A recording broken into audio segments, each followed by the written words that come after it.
Battle Through the Heavens Season 5 Episode 140. The 8-star Dou Zun HEI QIN was incredibly domineering upon his first appearance. With a single slap, he sent 3 5-star Dou Zuns flying. Even the arrogant and domineering old ghost Zhai, after being firmly backhanded, remained silent. Previously, in the ancient ruins, Huang Xian, attempting to seize the Dragon Emperor's origin essence from Ziyan, summoned experts from the Heavenly Demon Phoenix tribe and 2 5-star Dou Zun gray-robed elders. As the three were about to seize Ziyan and the Dragon Emperor's origin fruit, a burly figure emerged from the void behind her. He declared that someone from the Taiku Void Dragon clan was not to be touched by such scumbags. His thunderous dragons might cause everyone's Dou Qi to stagnate. Upon seeing the newcomer, fear surged through Huang Xian and the 2 elders. They recognized him as a mature Taiku Void Dragon. While the Heavenly Demon Phoenix tribe was considered one of the top clans alongside the Taiku Void Dragon clan, they knew the true rulers were the Taiku Void Dragons. Even their ancestor, the ancient Heavenly Demon Emperor, struggled to suppress them.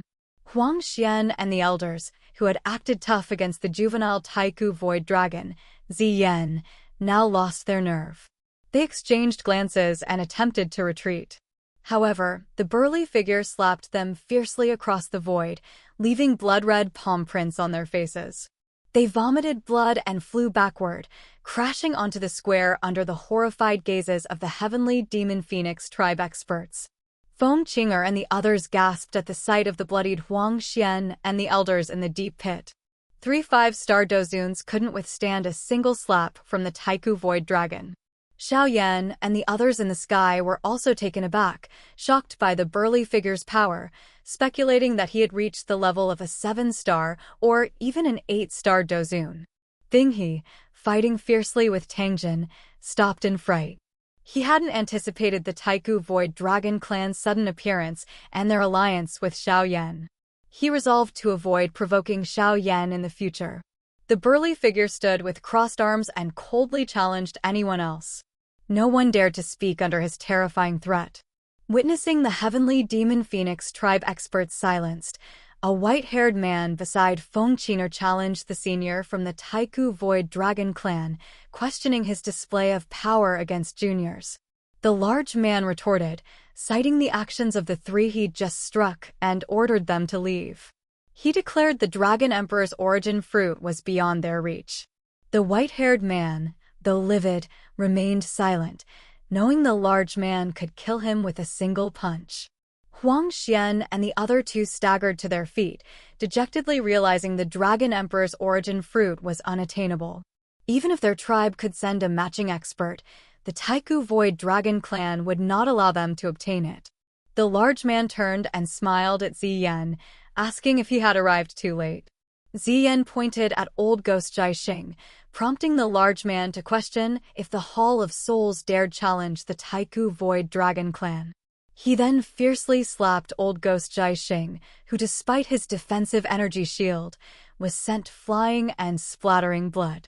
The large man ordered everyone to leave, declaring them unqualified to touch those present. Old ghost Zhai, though filled with coldness and unwillingness, remained silent under the overwhelming power, realizing he could only watch the Douxing bones on Xiaoyan with envy as long as the Taiku Void Dragon was involved. Xiaoyan and the others wryly smiled, recognizing the futility of resistance against true power. Ziyan nodded in satisfaction, praising the large man and warning him about the consequences if anything had happened to the Dragon Emperor's origin fruit. The large man chuckled, knowing the clan elders wouldn't spare him if the fruit had fallen into the hands of the Heavenly Demon Phoenix tribe. Ziyan introduced the large man as HEI QIN. HEI QIN had heard of Xiaoyan from Ziyan and was surprised that the declining Xiao clan could still produce such outstanding talent. He remarked that Xiaoyan was indeed Xiao Xian's descendant. Xiaoyan was taken aback, confused about the mention of the 8 ancient clans. HEI QIN, however, simply reminisced about knowing Xiao Xian when he was Ziyan's age. HEI QIN then waved his hand, ending the conversation and offering to take them away from the troublesome individuals. He tore a rift in space and stepped in first, followed by Xiao Yan and the others. As they entered, He Qin's cold voice echoed, warning the heavenly demon phoenix tribe against future transgressions, reminding them that the Taiku Void Dragon clan feared no one, not even the ancient heavenly demon emperor, let alone his descendants. Huang Xian and the others watched them disappear, their expressions grim. Not only had they lost the Dragon Emperor's origin fruit, but they had also been humiliated. Even if all their members attacked, they would likely be no match for He Qin. Knowing they would be punished for returning empty-handed, Huang Xian led Feng Qinger and the others back to the beast's spiritual barrier to retrieve the bones of the ancient heavenly demon emperor as proof of their efforts, hoping to appease the clan elders. After their departure, old ghost Jai Xing looked coldly in the direction Xiao Yan had disappeared, vowing revenge and the destruction of both Xiao Yan and the Starfall Pavilion. Back when Xiao Yan was a great Dou master traversing the void and thrashing the Dozong Yunshan, his father, Xiao Zhan, was captured by the Hall of Souls. Now Dou Zun, he has finally learned his father's location, but lacks the strength to rescue him. Following He Qin slapping the three individuals attempting to steal the Dragon Emperor's origin fruit, he led Xiao Yan and the others through a spatial passage to a mountain peak near the Bone Mountains. Xiao Yan thanked He Qin for his help. He Qin relayed the clan elder's gratitude for Xiao Yan's care of Ziyan, promising to repay the favor. Xiao Yan insisted caring for Ziyan, whom he considered a younger sister, was his duty. He Qin then stated his intention to take Ziyan back to the Taiku Void Dragon clan to complete the ancient dragon inheritance and handle the Dragon Emperor's origin fruit. Despite Ziyan's reluctance, He Qin argued that with her current strength, she wouldn't be much help to Xiao Yan and could even become a liability. Returning to the clan to gain strength would benefit both her and Xiao Yan, and the clan elders would no longer object to her leaving. Ziyan reluctantly agreed. He Qin also took Xiongzhan, Ziyan's bodyguard and a member of the ancient Dragon Bear clan, once subordinate to the Taiku Void Dragon clan. After bidding farewell, He Qin, Xiongzhan, and finally Ziyan, who promised to return stronger than Xiao Yan, departed through a spatial rift. Xiao Yan felt melancholic at Ziyan's departure, noting the absence of her lively presence. He then announced to Xiao Yixian and the others the successful retrieval of the Bodhisattva heart blood and the impending solution to Yao Lao's soul problem. He leaped out of the ruins, followed by the others.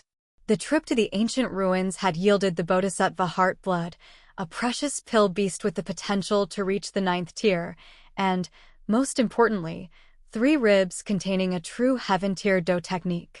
However, having offended the heavenly demon phoenix tribe and the 9 serene deep-ground python tribe, Xiao Yan prioritized returning to the Starfall Pavilion with Mu Qingwan and the others. Meanwhile, at the Starfall Pavilion, Feng Zunjia expressed concern to Yao Lao about Xiao Yan's prolonged absence and the potential dangers in the Beast region. As they spoke, the entrance to the Star Realm opened, revealing Xiao Yan and the others. Xiao Yan announced their success. Relieved, Feng Zunjia gave Xiao Yan a thumbs up. He had been contacting old friends to become guest elders, but they were awaiting Yao Chen's recovery. The Bodhisattva Heartblood's arrival meant that day was approaching. Yao Lao inquired about Xiao Yan's well-being.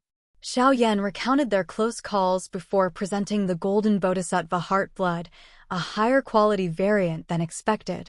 He suggested Yao Lao immediately begin seclusion to restore his soul power and prepare for rebirth. Yao Lao agreed, then asked Xiao Yan if he missed his father.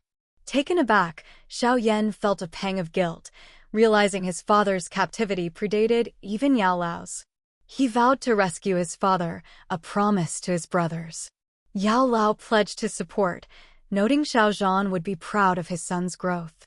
Xiao Yan inquired about his father's location. Yao Lao admitted uncertainty about the Hall of Souls' motives regarding Xiao Zhan, suspecting a connection to Xiao Yan's ancient jade. He speculated Xiao Zhan was held within the Soul Realm, an independent spatial realm belonging to the Hall of Souls, formerly known as the Soul Clan. He didn't know the realm's entrance but suggested Sun Heir might have some knowledge.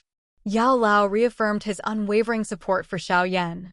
He then departed. Xiaoyan looked at the sky, resolutely promising to rescue his father, regardless of the Hall of Soul's strength. After acquiring the Bodhisattva heart blood, Yao Lao entered seclusion to replenish his soul origin and strive for peak strength, with the hope of eventually reaching the Dou Sheng level.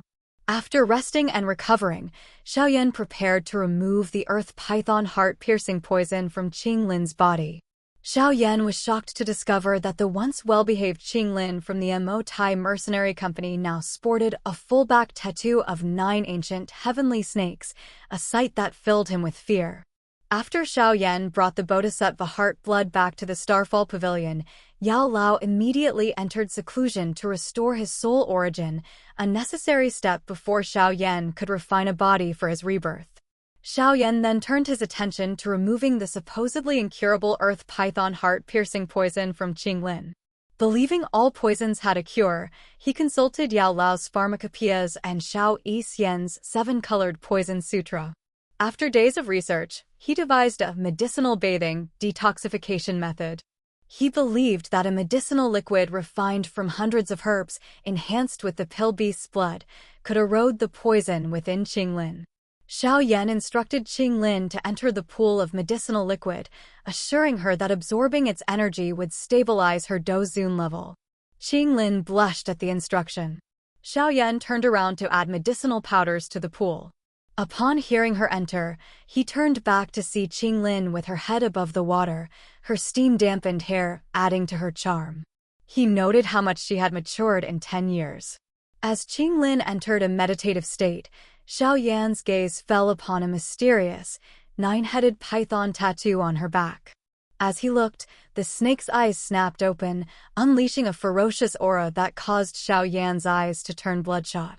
He stumbled back, averting his gaze until the sensation subsided. He was astonished by the ferocious tattoo on the once demure Qinglin. As the violent feeling faded, Xiaoyan cautiously examined the tattoo again, shielded by his 3,000 burning flames. The snake's eyes remained closed, and the unsettling aura didn't return. Puzzled by the unknown 9-headed snake, which resembled no known magical beast, not even the 9 serene deep-ground python, Xiaoyan decided to wait for Qinglin to awaken before inquiring further. He continued adding medicinal herbs to the pool, knowing the detoxification process would be complex and lengthy.